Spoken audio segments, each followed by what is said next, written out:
Oh, yep. Another one of those little lamprey.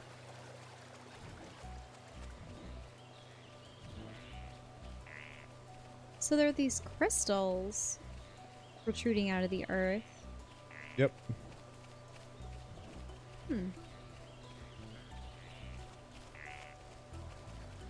Creatures in the shallow waters. Some kind of blue mist. I mean, I wonder if it's associated with the blue crystals.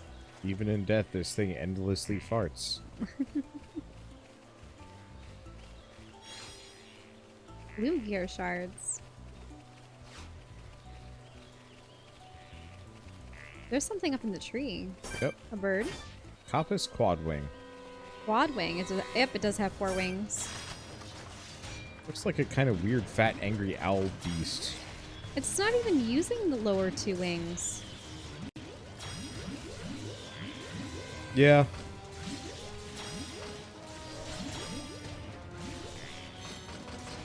Okay.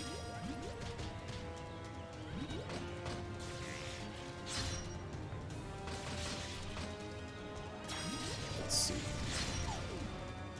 So I think we've got a little while before cutscenes. Mm-hmm. Probably? I mean, there's that up ahead, actually. Oh. I lied. Now, wait, is that the... Oh, I just noticed that on the map there seemed to be an indicator for potentially the altar on the little island peninsula. If Or it's not the one peninsula, nearby, it's just plateau. a trading post right over there. Oh, okay. But maybe further in, yeah. Mm-hmm. I don't remember much of this area. I remember there's like a lizard fortress that kind of sucks. But it's, from what I remember, this is mostly just kind of a go here for side quests.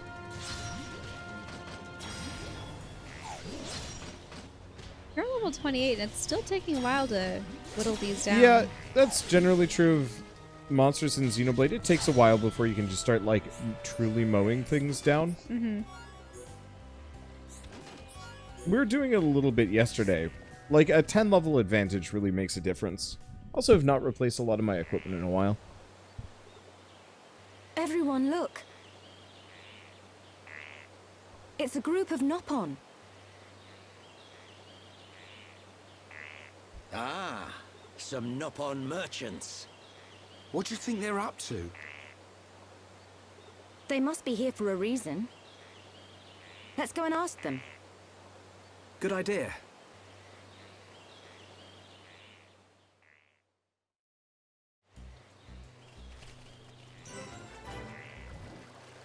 In the merchant camp. Aw. Look at those little ball pumpkins. You wanna take a- This first time you come to Satorl? This place covered in fog all year long. It best not to move around at nighttime. Many bad things happen at night. It's so scary here. Detox Brogs attacked me before and nearly gobbled me up. I don't want that to happen again. Can you kill some for me? Thank you. Good luck. Oh, you might have to get a number of these. You ever see Satorl glow? You know can see daytime. You can see at nighttime. Trees give off beautiful light. This place so nice. But I hate Coppice Quadwings. They attack me when I make camp. I wish they leave me alone. Can you kill some for me? Great. Be careful. Yeah, how many animals are we gonna have to Oh, wipe these out? don't even have names. They don't. That's no Bokoko. Yeah, does alright. have a name. I'm just gonna ignore the Nopon merchants. Okay, the Nopon merchant just wants you to kill Rogals now too. Yeah. Kill all the animals, all of them. Oh gosh. there's more of them. Officer Wait, Wolf? Okay. Kill the wolves too. Yeah, Officer Wolf.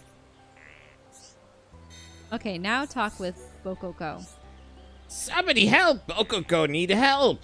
Ignis took Bokoko friend's Kacha. Bokoko's friend Kacha. If no one save Kacha, Ignis eat her! That doesn't sound good. Kacha is a scholar who knows lots about legends of this place. Bokoko think Ignis take Kachas for information. They know we'll eat Kacha straight away, but Bokoko is still worried. This is serious. But what could the Ignis possibly hope to learn from him? It must be about that big secret, but Bokoko know very much. An important secret. Sounds Fascinating. Sorry. fascinating. But his safety is the top priority. Ignis took Kacha to Exile Fortress. Will you save Kacha? Thank you so much. But Bokoko think too dangerous to go in from front. So it better to go in back door if you can. You need to find key to open back door. No problem. Leave it to me. And let's see if this guy actually has anything good. Yeah, it's an upgrade.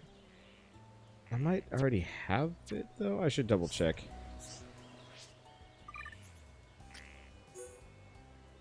Oh, so they said that this Oh, I place got something glows better. at night. That'd be something to look into. I think it's funny how he nearly trips over himself.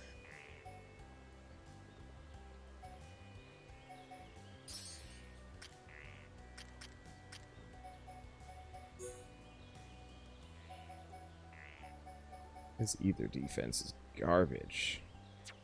Iron gear is nice, but losing the days, it's probably worth it in this case.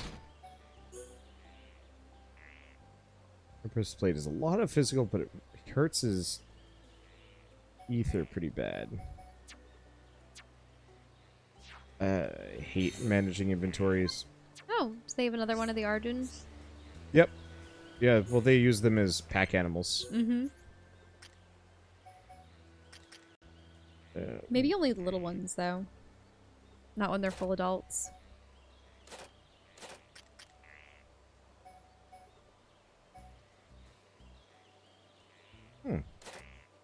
Terrain defense.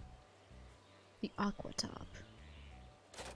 Grand Armor. Yeah, The it's Beach like, Bangle. I'd like to get a number of these things, but I'm going to spend all of my money upgrading Yeah. if I did, which is a bit of a problem. Mm-hmm. Because I actually need a lot of money for all of these books. Will those books be available with other merchants in the future, or do you have to get them at particular ones? They'll always just be there.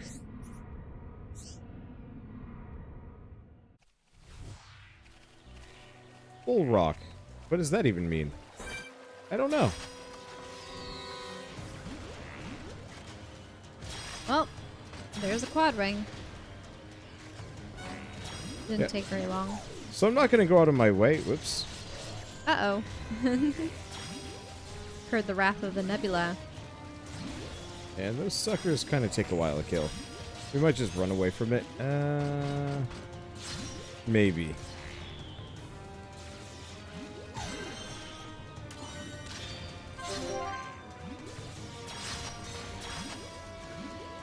Yeah. Ooh. Is it They're because just of not its- worth it. Like, they just take forever to kill. Mm-hmm.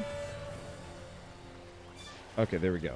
But they are drawn to you if you use a skill or ability. I think I just hit it with an AoE. But it Ah. could have also been drawn to me because I used an ether skill. I could be wrong. It's one of those. So, let me take a look at This this. is a pretty large zone. Yep. So realistically, like I said, would prefer to do all of our side questing Oh, there's a bunch of ether over there. separately. Yeah. So I don't want to spend too much time on this. Though this area is fairly short, TM. I might want to switch it to nighttime. That's the Well- other thing. For the glowing trees. Yeah, I think this area looks nicer at night. Mm-hmm. I also want to say the music is better. I wouldn't doubt it. That was one of the first things that Nopon had mentioned, that it's beautiful at night. Yeah, because daytime is not great. Oh, yeah. That's going to take a solid while. Yeah. Damn. All right, I feel much more motivated about sticking around here. And there's the music.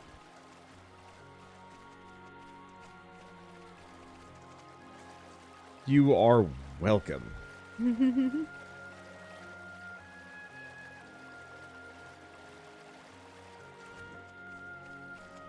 Okay, so I'm going to explore a little bit.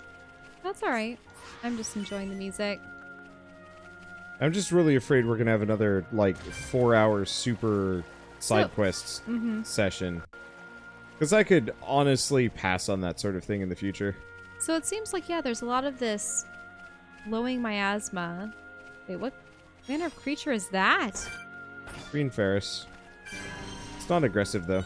And then, yeah, the trees, they look so barren, but at night you see some kind of aura, or what I suppose counts as their leaves, if you will. Venom Platypus. Oh, you need to get up to the next level. Let's see. Once I have some more equipment for Dunban. Then you'll want to cycle him into the group for a while. Yeah, the problem is you effectively want to cycle all of the characters around. But you kind of don't want to take out Shulk ever, because Shulk's good against the, Mechon. Yeah. Wait, that creature looks humanoid. It's yeah, an the Igna. Igna, so they're an iguanodon. Or not Yep, iguana, like iguana people. Like I said, they're kind of jerk lizard dudes. They're the ones that kidnapped that one Nopon. We can try and go after them. I just remember it being hard. But I think I might have been under-leveled at the time. Because I specifically hadn't done all the side quests.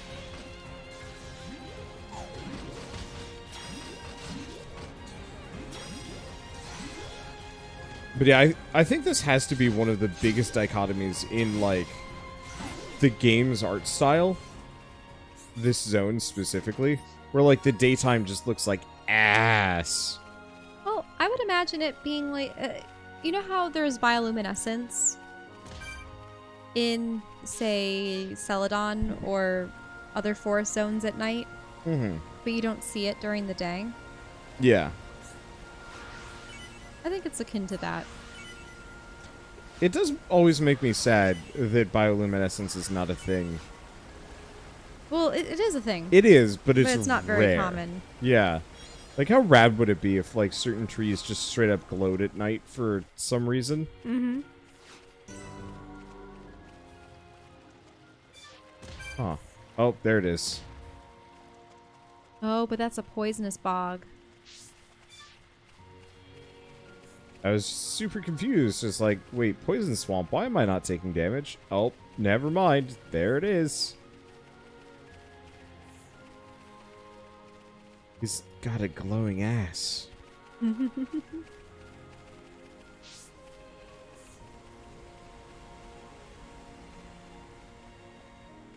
Oh, this music is so beautiful. I almost don't want to, I just don't want to interrupt it.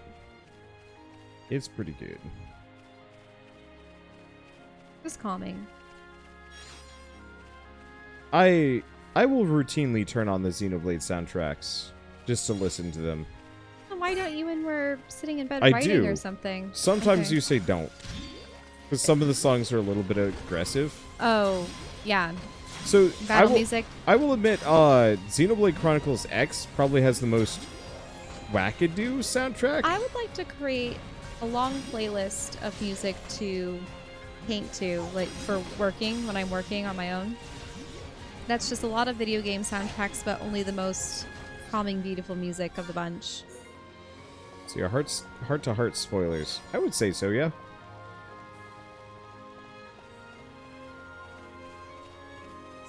Yeah, anything that we haven't seen would be a spoiler. Let's see. But yeah, so Xenoblade Chronicles 2 had some really good songs. And a lot of kind of okay songs. But I remember, oh shoot, what was it? It was the Hermit Kingdom, whatever they were.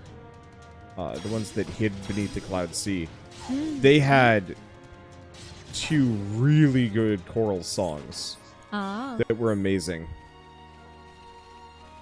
I'm trying to remember the rest. They had some absolutely gorgeous zones that were, like, very clearly inspired by This one and that, like, waterfall cave area.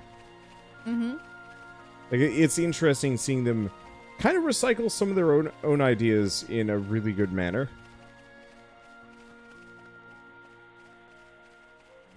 Now,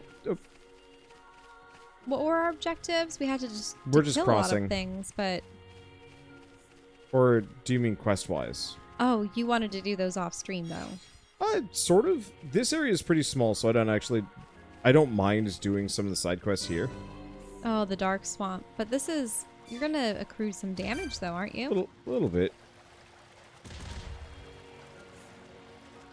But as long as I'm here, we're good. That's a poison Brog. frog. Mm-hmm. I'm just gonna fight a couple of things. No, for me, a side quest episode is warranted as soon as we hit the jungle? / like the upper back. Because there's a jungle slightly later on that's positively massive and it has a lot of like hunt big monster quests from what I remember. And then maybe it's not as important. So part of it is I remember having a lot of trouble specifically with the side quests and how big they were and how hard they were to complete. Mainly because I didn't know how to complete them years ago. The biggest issue being trying to find things is really rough in this game, conventionally. But now they have all the pointers. And But yeah, now we markers. have all the pointers, so I just know where everything is, so it's not so bad. Now, did you ever play WoW before they had the areas highlighted and? Yeah, oh yeah. They used to have mods, specifically, what's it? Quest Helper? There were specific mods that you could download That highlighted where things that were. highlighted the paths where to find them. And then they were implemented officially in the game. yeah, they were actually the main reason why, one of the main reasons why Blizzard actually had to step in and say, you can't sell your mods. Because they were selling these, like, really useful mods in terms of, like, making progress. But yeah, I used to play back when, you know, people would still ask where Mankirk's wife was. Because she was not labeled anywhere.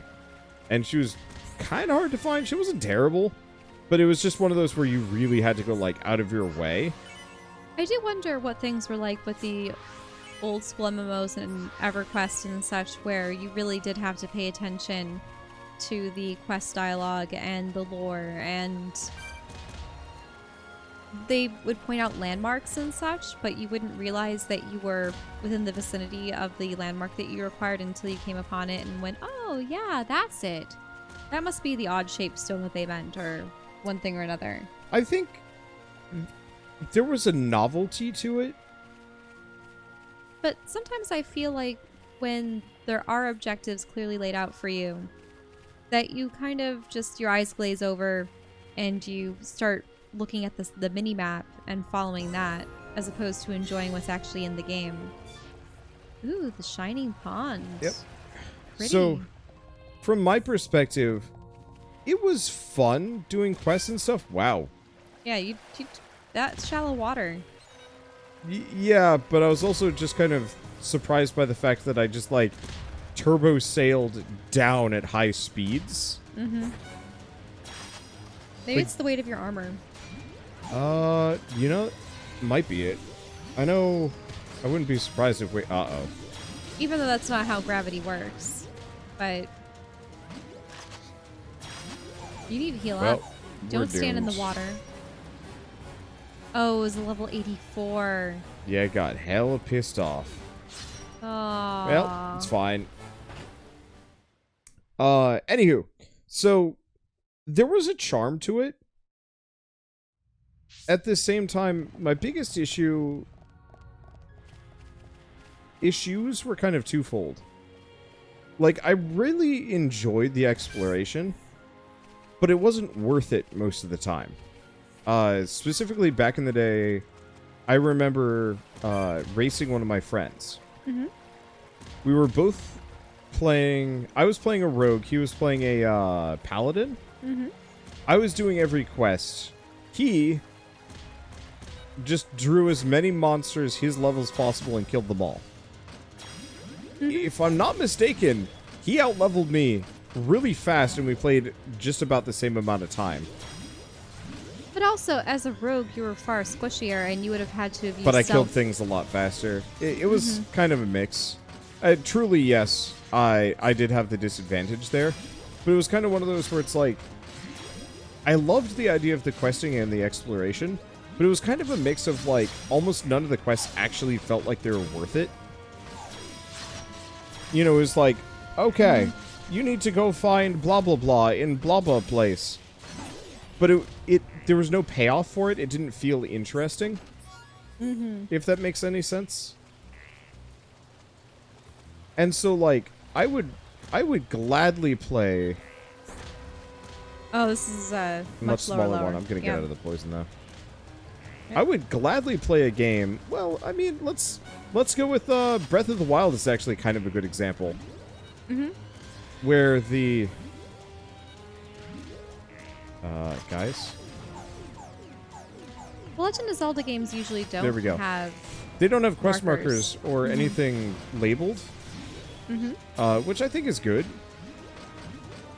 But Well, like, because in games like Zelda, you're encouraged to explore every nook and cranny, and you might find a heart piece or something else that's hidden.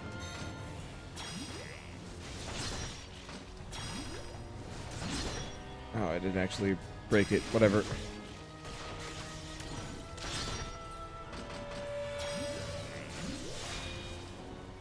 Well, alright. I wonder if you just can't break these guys, or if they're just resistant. Who knows? Anywho, but like, I think the biggest issue is that almost all of the quests, you just kind of, you didn't know where to go necessarily. And it wasn't too hard to find it out. But there was no good feeling of, like, reward for your investigation, that you'd spend a lot of time and effort specifically to find Mankirk's wife, and then you would just get like a little bit of gold for it. And that kind of sucked for me. Now, if they had fewer quests that you actually had to go looking for and investigate, I think that would be fine. What's the Cthulhu MMO? Oh, that would be the shadow something. I can't think of it now. Yeah, Secret World. There we Secret go. World. Secret World, if I'm not mistaken, does not label the quest objectives and so on and so forth. And therefore, all of the quests actually feel like they're worth something. Sort of. But, like, you only can have 1 or 2 quests at a time, and you really have to, like, put some effort in.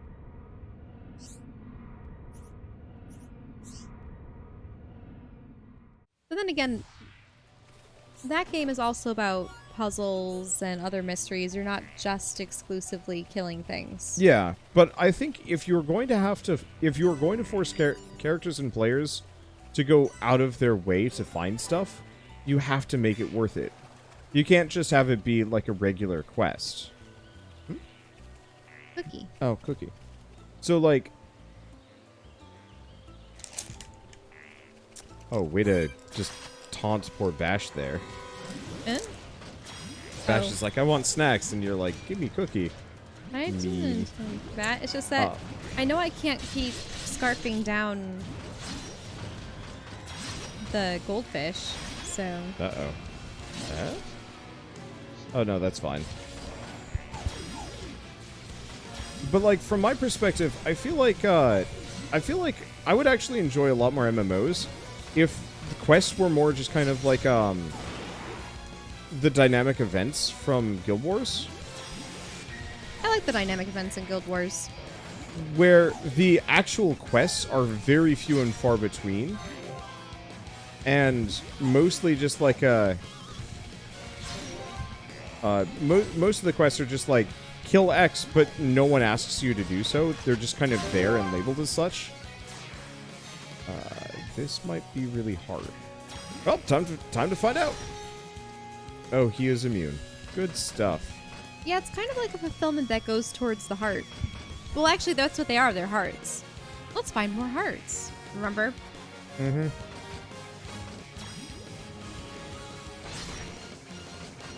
And it would save your progress on them, right? Yeah. So you could run elsewhere and come back.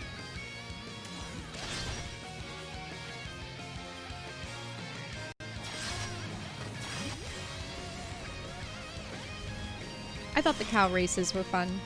Yeah, some of those were fun, but I did find them to be a little repetitive, I guess. Mm-hmm. But, you know, if quests were like these really rare things, and you really had to like go out of your way for them, I think it actually would make questing feel a lot more interesting. Suppose people are asking what MMOs we've played. So what's... You probably have a longer list than I do. Yeah, sorry. Give me a second. This sucker hurts. Well, first off, I wasn't allowed to play MMOs because my parents were afraid of stranger danger and whatnot. Oh, you'd be playing with other people online? No. You know, things of that nature. So, but my friends who did have accounts, they would sometimes let me make a character just for fun. I remember, yeah, a lot of my friends, I think it was around high school, but it was just the guy friends though. They had World of Warcraft. Never got around to playing it, but I remember always dreaming of having a Night Elf and a Draenei character. Though I also like trolls and orcs and blood elves as well. I think when they were playing, it was around the time of Burning Crusade. And then, let's see. Some of my friends got into weird games like Mabinogi. I played Mabinogi. It was Mabinogi? okay. And then There are a lot of like, or there were. I'm assuming a lot of them are dead now. But there were a lot of like, ooh. And then I know that some of my friends also played I mean, I don't know how many of them are even still available anymore, but there were a lot of, when we were in high school, there were a lot of these Japanese games that had come out with very chibi-esque characters. I'll have to, yeah, see what my friends played, but I remember that my one friend's brothers really loved Guild Wars, and I thought the box art was amazing, and I remember seeing it out at the store and trying to convince my parents, you know, I can do the game all on my own. I don't need to have a party. Everything's instanced. And they're like, no. I was like, oh, okay.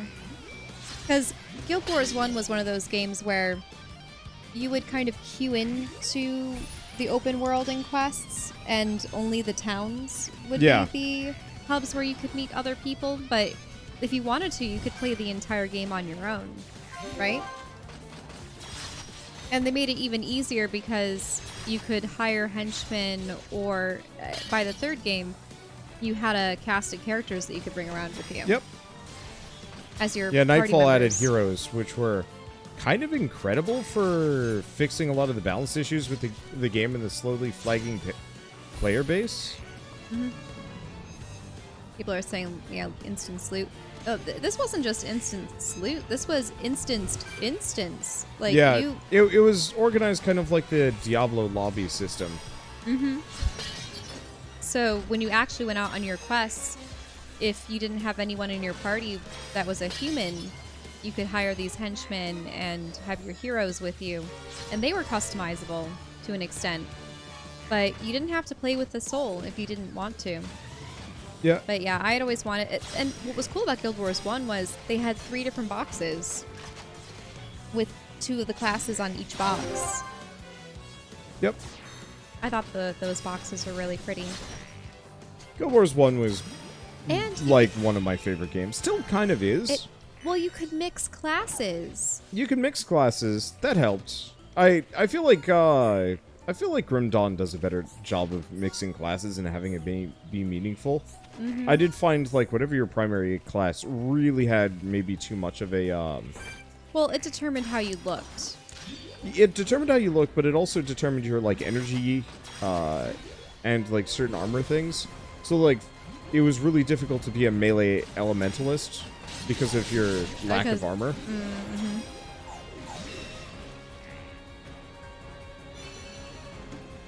Right. But in any case, so... But I played a lot of really crappy free-to-play MMOs for a while because my parents didn't mind me playing online games. They cared about me spending money, which was mildly tragic because that meant I just ended up wasting a lot of time playing really crappy free-to-play games. Like, oh gosh, Guns. That's Gunz. I think they had like one or two others kind of in that same classification. Yeah, but one they were reason like, why I was never going to be able to play World of Warcraft as a kid was because of the subscription fee. yeah, it took my parents a while to be okay with the subscription fee. Oddly enough, I convinced them with the $1 by hour to movie. You know, so like you pay $10 for just to go to a movie. So playing a month's worth of WoW is like 1.5 movies.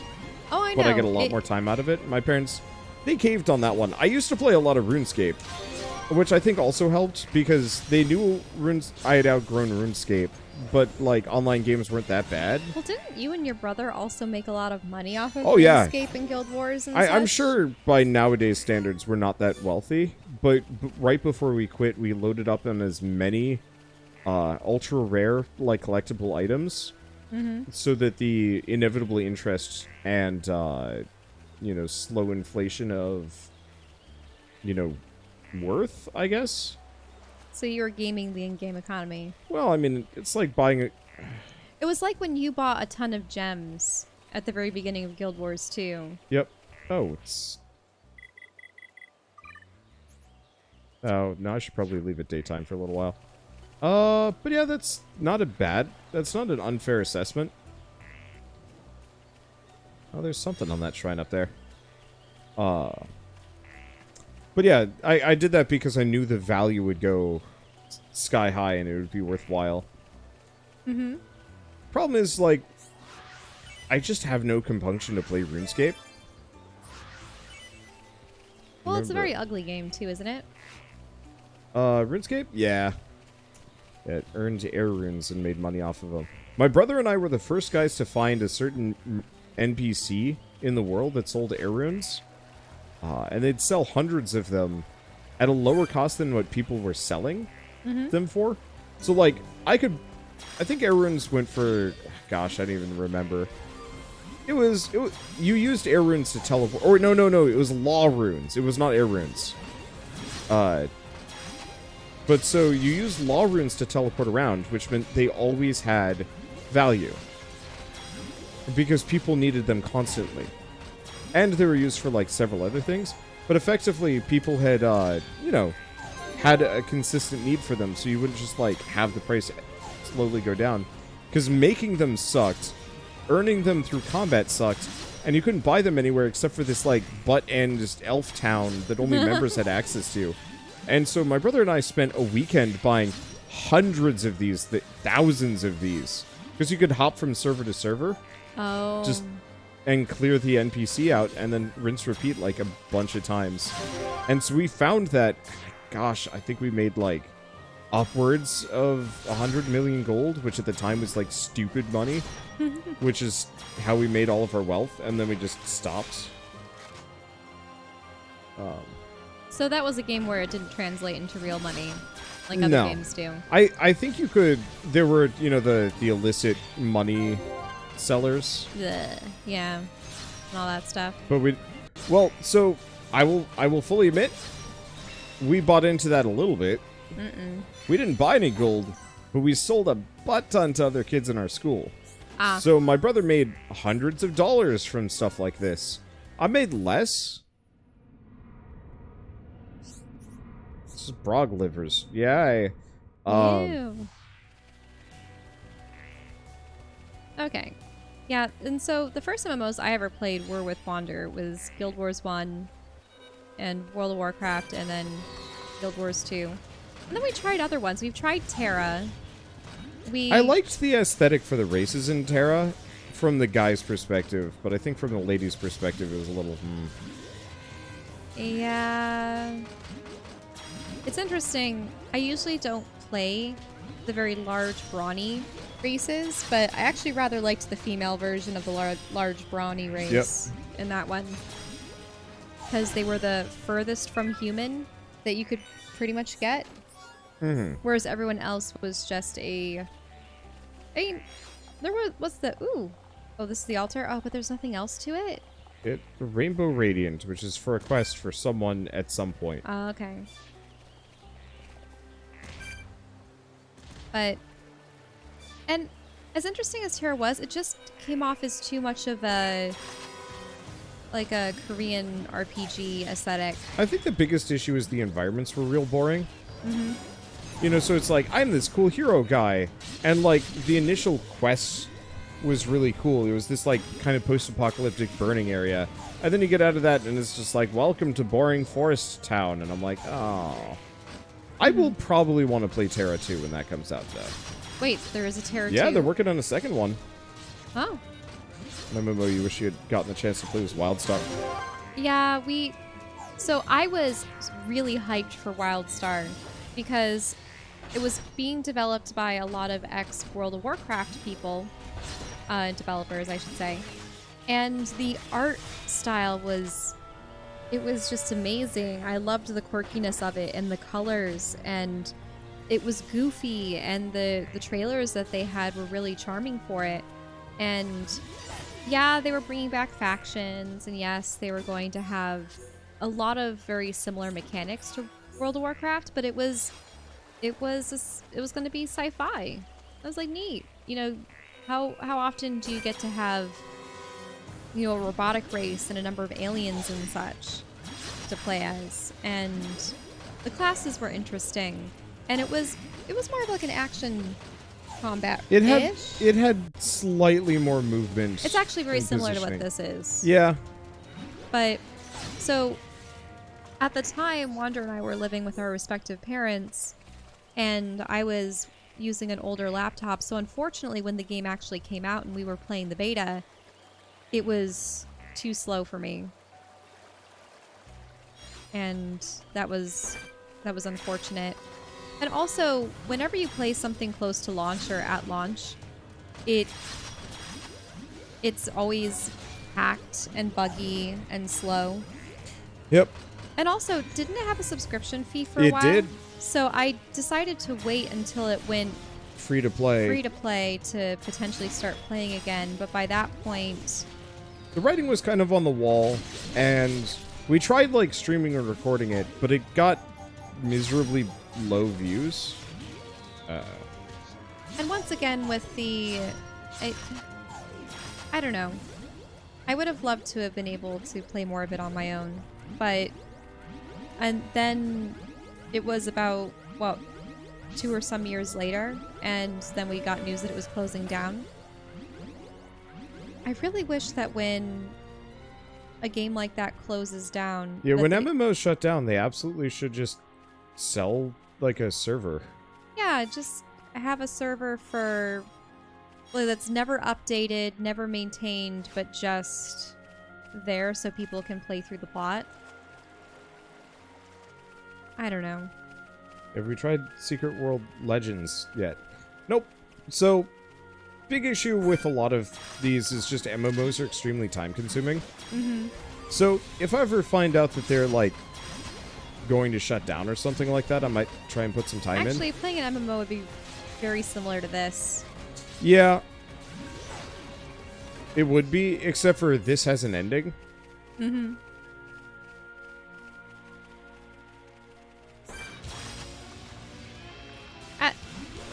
At the same time, I think Guild Wars 2 and World of Warcraft would be able to have enough of a narrative to carry things along. You mean as like a single player game? Well, no. To have a similar feel to this. Kind of, yeah. I still feel like a lot of the side quests in all of them is just not very fun. Oh, they messed her up. Yep. But let's see. So yeah, it was a shame about Wildstar. Sometimes I wish they would just release character creators with armor sets and stuff. But let's see. What are other ones? I mean, you did try out the trial for Final Fantasy XIV. And unfortunately, it suffered from the same kind of aesthetic that Terra did. Yeah. Realism in games works sometimes, but I find it's more often than not just not It's not worth really it. appealing. And also, I was so disappointed once again by the female character options and just how you had, you know, the very tiny creatures, I forget what they're called, Lalafell.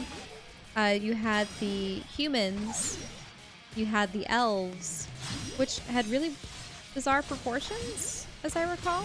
They're really tall.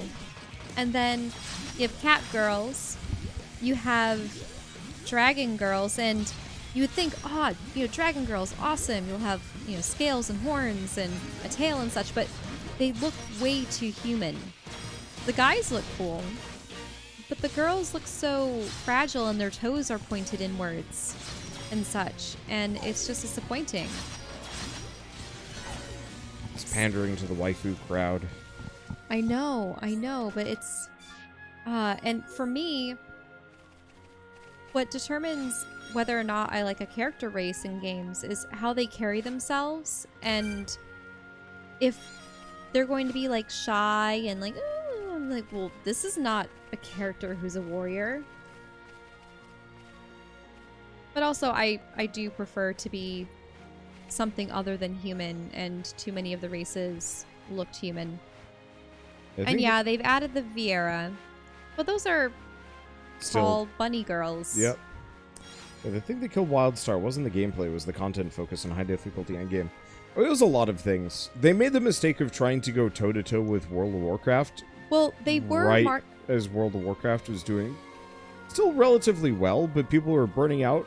Not because, you know, well, it was a bit of a mix. Can I interject a little bit? Hmm? So, Wildstar, they really wanted to cater to the hardcore crowd. I think they even had a trailer that was all hardcore. Yeah. You know. Well, a large segment is of it was a lot of the World of Warcraft Classic players had dropped out of World of Warcraft because, you know, it no longer catered to them as much.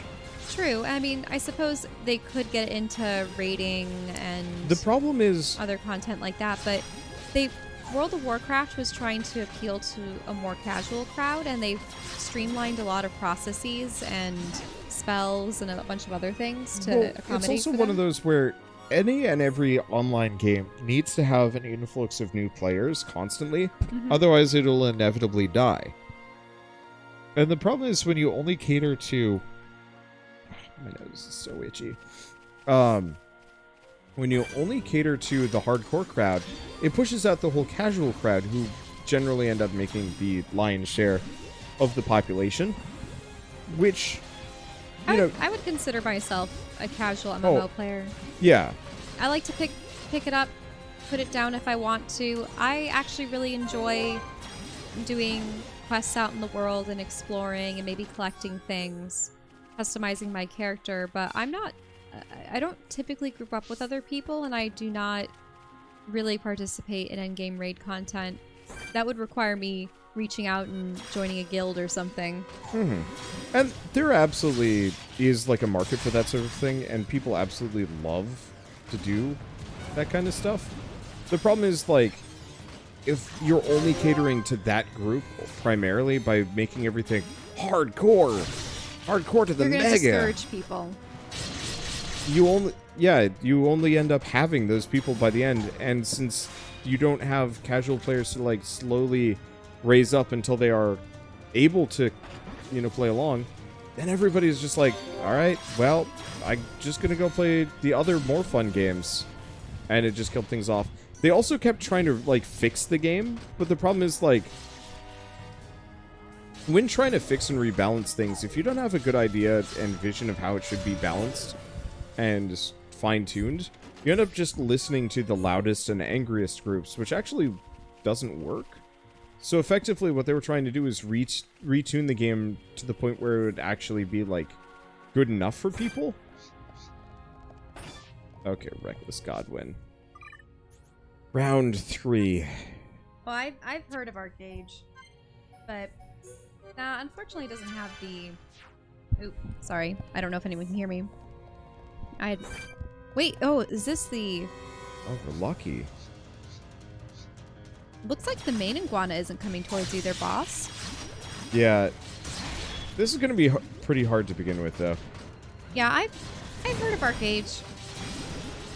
I wasn't as inclined to play it because I was worried about the PvP aspect and then also the potential of you to lose the house and the farm and whatever you were able to build for yourself. I do not like PvP. And actually, I really didn't like it in World of Warcraft, where you could be thrown into PvP if you accidentally flew over the wrong air zone or got too close to an NPC you didn't realize was... For instance, I think Wander and I had been working with a neutral faction for a while, so I completely forgot that I was approaching a horde flight trainer, or not flight trainer, like a horde flight master as an alliance character, and then I got nuked by another player. I think now they stopped that, so you have to specifically be flagged for PvP.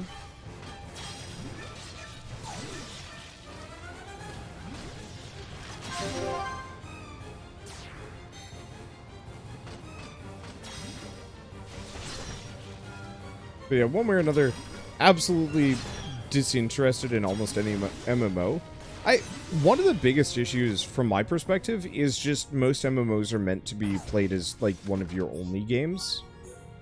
I know that a lot of YouTubers do specialize in a particular MMO, and sometimes their whole channel is built around doing speculation videos about new updates and I think that can work for things. them. Mm-hmm. But my problem is... I know that that's not your well, yeah, that's prerogative. not my style, but also, that's terrifying to me. My YouTube manager straight up, like, manages several Destiny channels, and up until they released on, like, cut ties with Activision and released on Steam, some of those guys were, like, having long, hard conversations on, what am I going to do? You know, my channel is dying. And who knows, it might actually be having problems again. I haven't been terribly interested in playing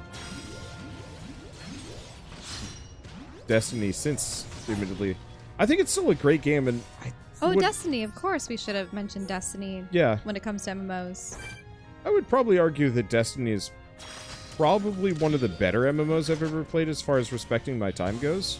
Well, then also science fiction and a shooter. That's also fairly unique. Yep, with a strong story element and a couple other things.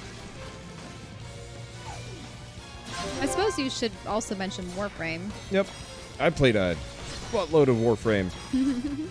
I do love the design for the Yeah, frames as well. Warframe has a absolutely brilliant aesthetic. The biggest issue I ended up having with Warframe is It's just that a big grind fest. it's a bit of a grind fest, and it does not respect your time. I mean, it kind of does. There's a delicate balance between, like, you want the best items and gears and mounts and stuff in the game to be hard to attain so that people feel special when they have it. But at the same time, if you make it completely impossible to ever acquire, then people give up, and yeah, they would feel like their time was a wasted effort. I know that I don't like that about, say, randomized mount drops in World of Warcraft, where someone can kill a boss once and get the rare drop, and then another can kill it 100 times and still not have. That's just the RNG, though. But in the case of Warframe, as I recall, you were just grinding up frames and weapons and upgrades, weren't you?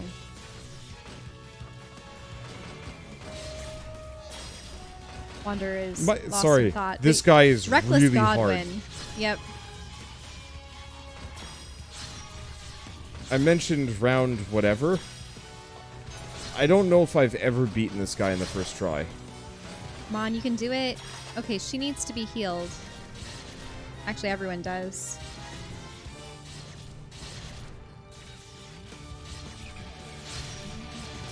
Oh no, Shulk.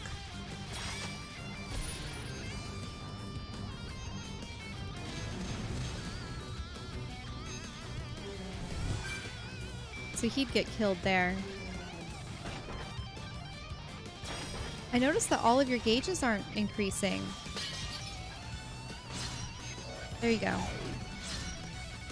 Oh, but he's downed.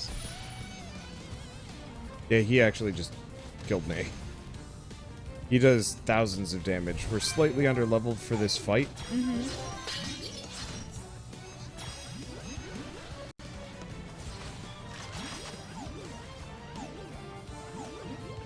Yeah, we'll come back in like 2 levels. Aw. I know. We're so close. If he hadn't knocked me down right there, I think I would have been fine. Mm-hmm. But freaking Godwin is rough. Hey, thank you, Super Pie, for the 16-month resub. That was some weird hang time. I'm not sure what happened. I think you got stuck in the wall briefly. But yeah, my issue ended up with being with Warframe is 2 things. They added seasons, which is how you get some like really good stuff. Oh, but isn't that also to encourage you to play because there will be exclusive items that will never return? Yeah, or... they return often, and it's one of those that if you grind, like, so say you complete the season, any progress you make on the season after you've completed it will actually go back to finish all of the previous seasons, which I think is a really cool system, except for that takes so much time.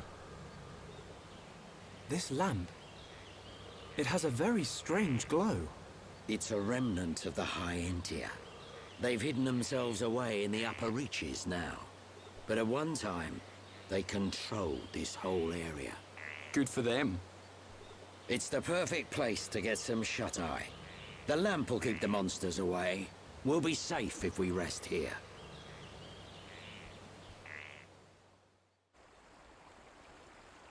That's pretty.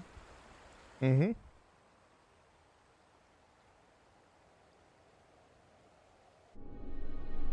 Oh. The breeze feels so good. It's so peaceful. You know, Shulk, I hope every day can be like this, always.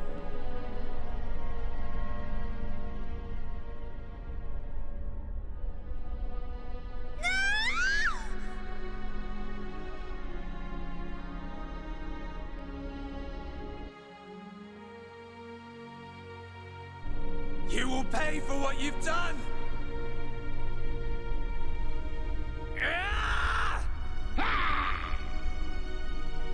You will know the pain and suffering you caused the Emperor and Fiora! Do you wish to change it? The future? Has it been that long? Dixon. 14 years since I found you on that mountain. Seems like yesterday.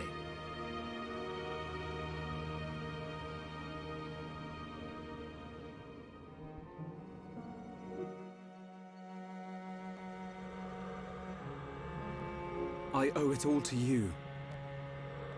If you hadn't found me that day, I wouldn't be here now discovering the world. Forgive me, Shulk. Sorry I couldn't save your folks. Don't be. Now I think about it, that was when I found the Monado as well.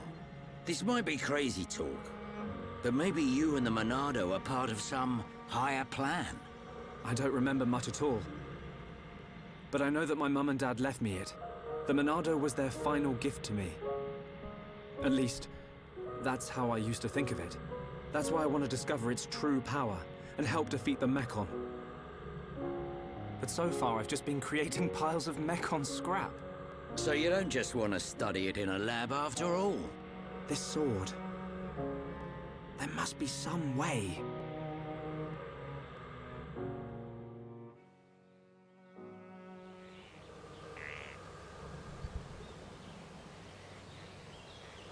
Finally decided to join us, Shulk. Sorry, guys. Didn't sleep a wink. Right then. Time to move on. How far now? We'll be there soon enough. The high Intia ruins are just ahead.